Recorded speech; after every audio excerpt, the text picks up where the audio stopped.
Gold medal वाली बहू। सपना के पिता एक गरीब किसान थे। माँ पिता खेत में काम करते तो पीछे से सपना गांव के बच्चों के साथ हॉकी खेलती। एक दिन शाम को, सारा दिन खेलती रहती है, ये नहीं कि छोटे भाई को संभाले।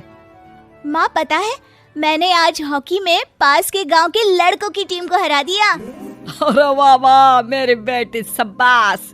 ये लेकर रुपया, जा जाकर टॉफी खा ले। सपना खुशी से पिता के गले लग जाती है और बाहर चली जाती है। अरे तुम इसको बिगाड़ रहे हो, मैं ना इसकी शादी ही करा दूंगी। ऐसा कैसे शादी करा देगी? हाँ, अभी तो उम्र खेलने की है।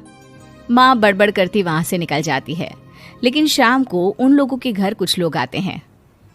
अरे राम सुखिया, जरा ये तो बतलाओ, सपना के बारे में क्या सोचा है? अरे क्या सोचना है मास्टर जी, पढ़ रही है, जितना पढ़ सकती है पढ़े, फिर शादी करवा देंगे, कोई अच्छा सा गांव का ही लड़का देख लेंगे। अरे तुम तो उसके पिता हो, तुमको कुछ नहीं पता? माँ घबरा जाती है। अरे का मास्टर जी, का पता नहीं, का हो गया? हम तो इनसे पहले ही बोल रहे थे कि लड़की की जात है, संभाल लो। अरे भाभी जी, आप भी ना कभी अच्छा भी सोच लिया करो। अरे सपना क्या खेलती है हॉकी, बड़े से बड़े आदमी भी नहीं जीत पाते हैं उससे। कल गांव में एक टीम आ रही है, लड़कियों की हॉकी खेलने उसे भेज देना, वहां शायद कुछ बात बन जाए। अरे ना मास्टर जी, कोई खेल वेल नहीं करवाना है हम लोगों को, वो भी शहर के लोगों के साथ तो बिल्कुल भी ना। शहर के लोगों को ना कोई भरोसा नहीं होता मास्टर जी। अरे कैसी बात कर रही हो सपना की माँ, बुरा आदमी तो हर जगह मिल जाएगा, उसके लिए शहर का और गांव का। हाँ मास्टर जी, हम लोग तैयार हैं, कल आ जाएगी सपना वक्त से। माँ के लाख मना करने पर भी पिता सपना को हॉकी टीम के लिए भेज देते हैं। शाम को सपना वापस आती है, लेकिन लट के मुंह से। और क्या हो गया, मार खाई हो का? कौन मारेगा हमें? कोई मार वार खाकर नहीं आए। अरे फिर शकल पर 12 क्यों बजे हैं, बताओगी? देखो माँ, आप समझोगी नहीं, बताकर फायदा क्या है? अरे बिटिया रानी, हम तो समझेंगे ना, हमें ही बता दे। सपना पापा के गले लग जाती है। पापा, मैं ना सिलेक्ट हो गई हूँ भारत की हॉकी टीम में खेलने के लिए। अरे वाह, ये तो बहुत ही खुशी की बात है मेरे बच्चे। फिर मेरी गुड़िया काहे परेशान है? पापा, मुझे दिल्ली जाना पड़ेगा आगे की प्रैक्टिस के लिए। माँ जो सारी बात सुन रही होती है, जोर से चिल्लाती है। एक पैसा नहीं है मेरे पास, समझी? कुछ नहीं दूंगी। शादी के लिए लड़का फाइनल भी कर दिया है, कल्ले का बेटा, वो शादी कर लेगा तुमसे। सपना पिता की ओर देखती है। अरे देख सपना, खेलने दिल्ली जाना है तो सिर्फ इसी शर्त पे कि आकर कल्ले से बेटे से चुपचाप शादी कर लेगी, बोल। अरे ठीक है ना, कल्ले का बेटा तो बहुत ही समझदार है, सरकारी नौकरी है उसकी, मान गया वो तो सपना शादी कर लेगी। सपना भी धीरू, जो कि कल्ले का बेटा था, उसे जानती थी। वो मन ही मन सोचती है कि शादी तो वैसे भी होनी है, लेकिन माँ की ये शर्त मान गई तो जीवन जीने का एक मौका तो जरूर मिलेगा। हाँ, मुझे मंजूर है। तो कल मैं उन लोगों को बुला लूं? पिता और सपना दोनों एक दूसरे को देखते हैं। अब माँ ठीक है ना, बुलाने की क्या जरूरत है, वो लोग पसंद कर रहे हैं ना मुझे, वही ठीक है। बस आप तो मेरा दिल्ली का बैग पैक कर दो। सपना दिल्ली जाती है, दिल्ली टीम के लिए खेलने के लिए। सपना खूब अच्छा खेलती है और गोल्ड मेडल जीत कर आती है। जब वो गांव आती है तो उसका जोरदार स्वागत होता है। हर कोई सपना सपना चिल्ला रहा होता है। और सपना के पापा, तुम्हारी बेटी ने तो गांव का नाम रोशन कर दिया है। गांव की तरफ से तुम लोगों को गांव में पक्का मकान और सपना को परिषद में पक्की नौकरी देने के लिए हम तैयार हैं। अरे वाह वाह, पक्का मकान, ये तो बहुत अच्छी बात है, लेकिन सपना की नौकरी नहीं चाहिए हमें। हाँ, कैसी बात कर रही हो सपना की माँ? लड़की की नौकरी रहेगी तो अपने पैरों पर खड़ी रहेगी, किसी के आगे झुकने की जरूरत ना पड़ेगी। अरे चुप रहो, हम तो नौकरी ना करते हैं, पर मजाल है कि किसी के आगे झुके हो। ना, हमारी बेटी नौकरी नहीं करेगी। पिता लाख समझाते हैं, लेकिन माँ नहीं मानती। और फिर वो दिन भी आ जाता है जब सपना को अपने कहे अनुसार लड़के से शादी भी करनी पड़ती है ससुराल में। ए बहू, तू रोज रोज सुबह कहाँ जाती है? घर का सारा काम निपटा कर कहाँ भागती है? माँ का घर तो पास ही है, वहीं निकल जाती है क्या? नहीं माँ जी, मैं हॉकी खेलने जाती हूँ, मुझे खेलना पसंद है। खेलना पसंद है? अरे कैसी बात कर रही है बहू, शादी के बाद तो कोई लड़की खेलती फैलती नहीं है, वो घर का काम काज देखती है। सपना कुछ नहीं कहती। वो एक रोज कमरे में अपनी अलमारी ठीक कर रही होती है कि तब सुनो, वो जो लटक रहा है ना, क्या बोलते हैं उसे? मेडल।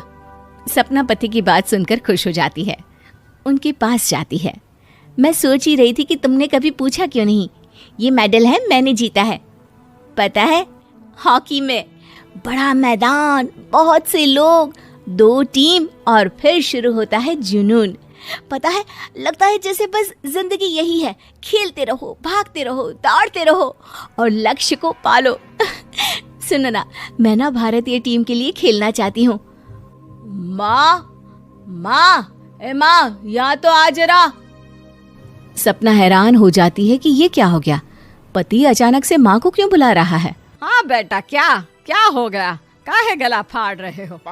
माँ, ये सपना क्या कह रही है? अरे बीवी तो बोलती ही रहती है बेटा, लेकिन क्या हो गया, चिल्ला क्यों रहे हो? ऐसा क्या बोल दिया इसने? माँ ये बोल रही है कि इसको खेलना है भारतीय टीम के लिए। सपना डर जाती है। नहीं माँ जी, मैंने कहा कि मैं चाहती हूँ कि वो मैं बोला था ना, शादी के बाद कोई खेलता नहीं, घर का काम काज देखता है, लेकिन फिर भी।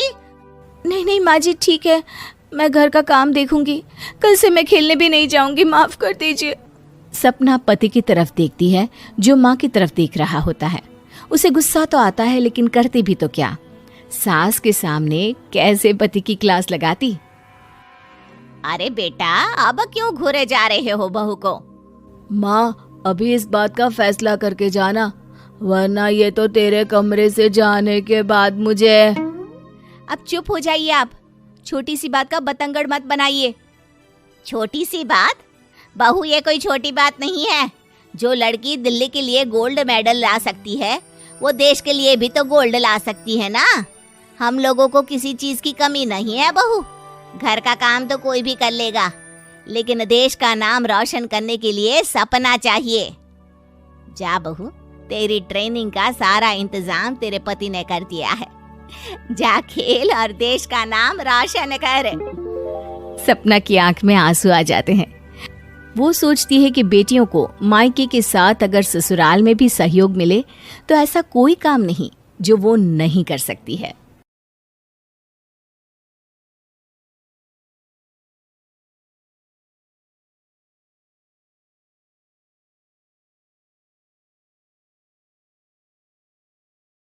गूंगी बहू, अंधी सास। एक परिवार में 5 लोग थे।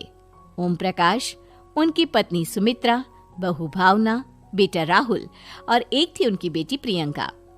वैसे तो ओम प्रकाश और सुमित्रा के घर में सब कुछ ठीक ठाक था, लेकिन सुमित्रा की एक आदत थी, घर में कुछ भी गलत या सही हो तो वो किसी से कुछ नहीं कहती।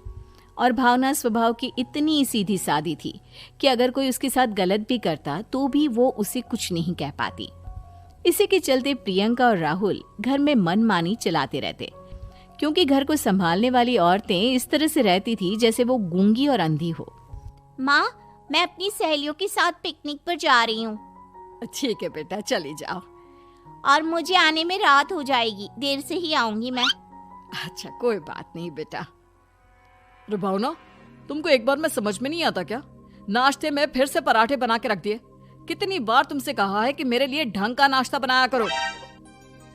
ठीक है जी, आगे से ध्यान रखूंगी। अरे ये बहू से किस तरह से बात कर रहे हो तुम राहुल? अरे तो और क्या करूं पापा, इसको कही बात एक बार में समझ में ही नहीं आती। सुमित्रा, तुम अपने बेटे को समझाती क्यों नहीं? बहू से बात करने का ये क्या तरीका है? अरे जिसकी जैसी मर्जी आए करो, मुझे क्या। भावना बेटा, तुम भी तो कभी कुछ कहा करो। इस तरह क्यों सबकी बातें सुनती रहती हो?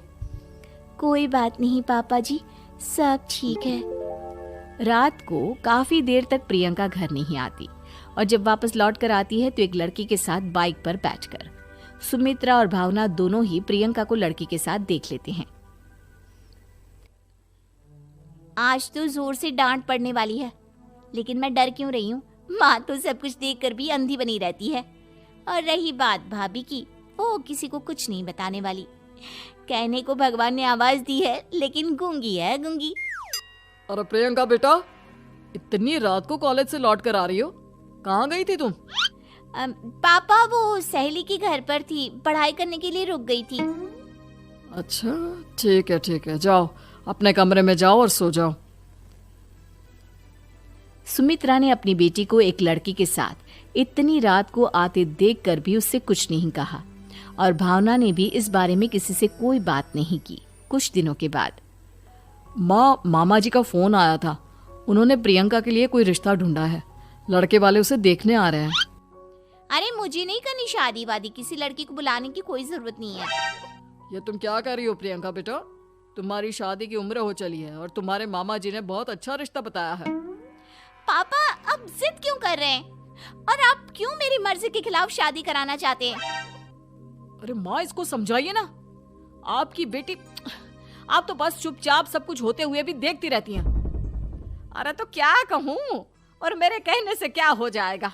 वैसे भी गलत क्या हो रहा है, सब कुछ सही तो है। भावना बहू, देखो तो प्रियंका हमारी बात नहीं समझेगी, लेकिन वो तुम्हारी हम उम्र है। क्या पता तुम्हारे कहने से उसे कुछ समझ में आ जाए। नहीं पापा जी, मेरे कहने से कुछ नहीं होगा। मैं प्रियंका को कैसे समझा सकती हूँ? वो ननद है मेरी, कहीं मेरी किसी बात का बुरा मान गई तो? सुमित्रा और भावना में से कोई भी प्रियंका को कुछ नहीं समझाता। इस बात से राहुल और ओम प्रकाश जी दोनों ही परेशान हो जाते हैं। और फिर जब लड़का प्रियंका को देखने के लिए आता है, मुझे आपकी बेटी बहुत पसंद है, मैं उसके साथ शादी करने के लिए तैयार हूँ। देखो, मुझे तुमसे शादी नहीं करनी, और ये बात जितनी जल्दी समझ में आ जाए अच्छा रहेगा। अरे तो फिर आप लोगों ने मुझे यहाँ बुलाया ही क्यों? माफ कर दो बेटा, वो हमारी बेटी जरा गुस्से में है, हम उसे समझाने की कोशिश करते हैं। हाँ देखिए, आप नाराज मत होइए, वो तो उसने बस ऐसे ही कह दिया होगा। अरे कोई ऐसे ही कुछ कहता है क्या? और ये आपकी पत्नी और माँ, ये दोनों इस तरह चुपचाप क्यों बैठे हैं, जैसे इस घर के मेंबर ही ना हो? आपके घर में सब कुछ ठीक तो है ना? अरे सब कुछ ठीक है बेटा। सुमित्रा, समझाओ ना अपनी बेटी को। अरे क्या समझाऊं, क्या होगा समझाने से? सब ठीक ही तो हो रहा है, गलत क्या हो रहा है? भावना, प्रियंका को अंदर लेकर जाओ और उससे समझाओ कि कितना अच्छा रिश्ता है। इतना अच्छा लड़का है, इस तरह से बिहेव ना करे। नहीं जी, मैं किसी से कुछ नहीं कह सकती जी। अरे अजीब परिवार है, मुझे तो यहाँ से निकलना पड़ेगा। इस तरह से तो आपकी बेटी की शादी किसी से नहीं हो सकती। जिसके घर की औरतें गूंगी और अंधी बनकर बैठ जाए, उस घर का कुछ नहीं हो सकता। ओम प्रकाश और राहुल सुमित्रा और भावना की हरकतों की वजह से बहुत परेशान हो जाते हैं। एक दिन वो दोनों आपस में बात करते हैं। पापा, समझ में नहीं आता कि भावना और माँ को कैसे समझाया जाए। सही कहते हो बेटा, तुम और मैं काम के सिलसिले में सारा दिन घर के बाहर रहते हैं और घर की दोनों औरतें जिन्हें सारा घर संभालना चाहिए, गूंगी और अंधी बनकर बैठी हैं। पापा, आप ही बताइए इसका क्या उपाय है? मेरी तो कुछ समझ में नहीं आता बेटा, लेकिन हमें कुछ तो करना पड़ेगा, क्योंकि इन सब की वजह से प्रियंका बहुत ज्यादा बिगड़ती जा रही है। तुमने देखा उसने किस तरह से बिहेव किया था। अरे लेकिन पापा, हम करेंगे क्या? हमें एक नाटक करना होगा। कुछ दिनों के लिए हम भी गूंगे और बहरे बन जाते हैं, उसके बाद इन दोनों औरतों को अकल आएगी। हाँ पापा, शायद आपकी बात ठीक है। हम दोनों हर बार बात को संभाल लेते हैं और इसी वजह से माँ और भावना कुछ भी करने की कोशिश ही नहीं करते। और फिर अगले दिन, भावना, नाश्ते में क्या बनाया है? जी पराठे बनाए हैं। मेरे लिए पोहा बना दो। अच्छा जी ठीक है, अभी बना देती हूँ जी। बहू, नाश्ते में क्या बनाया है? पापा जी, पराठे हैं और पोहे बन रहे हैं। अरे बहू, मुझे तो उपमा खाने का मन था, मेरे लिए उपमा बना दो। ठीक है पापा जी, अभी बना देती हूँ। भाभी जल्दी से जरा मेरा कॉलेज का टिफिन तो पैक कर देना। और सुनो, मुझे ना भिंडी की सब्जी खाने का मन है। सुमित्रा चुपचाप बैठी बैठी सब कुछ देख रही थी। उसने किसी से कुछ भी नहीं कहा और ये देखकर भावना को मन ही मन गुस्सा आ रहा था, लेकिन वो किसी से कुछ नहीं कह रही थी। उसे लग रहा था कि ओम प्रकाश जी जो हमेशा उसकी साइड लेते थे वो भी आज चुपचाप बैठे हुए थे। शाम के वक्त प्रियंका अपने बहुत सारे दोस्तों को लेकर घर आती है और उधर दूसरी तरफ से राहुल भी अपने ऑफिस के दोस्तों को लेकर घर आ जाता है। प्रियंका अपने कमरे में तेज म्यूजिक चलाकर डांस करती है और राहुल अपने दोस्तों के साथ बैठकर जोर जोर से हंस रहा था। प्रियंका और राहुल मिलकर पूरे घर को अस्त व्यस्त कर देते हैं, लेकिन भावना उनसे कोई शिकायत नहीं करती और सुमित्रा जी भी चुपचाप बैठी रहती है। लेकिन भावना और सुमित्रा के अंदर का गुस्सा धीरे धीरे बढ़ रहा था। फिर रात को ओम प्रकाश और राहुल एक दूसरे से बातें करते हैं।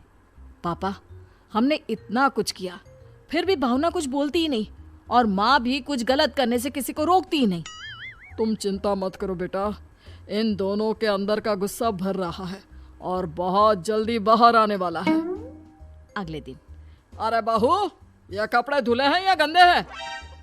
पापा जी, कपड़े तो मैंने धोकर ही आपकी अलमारी में रखे थे। मुझे तो साफ नहीं लग रहे, एक बार और धो देना। प्रियंका, मैं सोच रहा था कि तुम्हें उस लड़के से शादी नहीं करनी है ना, मत करो। एक काम करो, वैसे भी क्या रखा है शादी वादी में, तुम्हें जो लड़का पसंद है उसके साथ जाकर कोर्ट मैरिज कर लो। इस बार ओम प्रकाश और राहुल की बात सुनकर भावना और सुमित्रा के अंदर का गुस्सा जाग उठता है।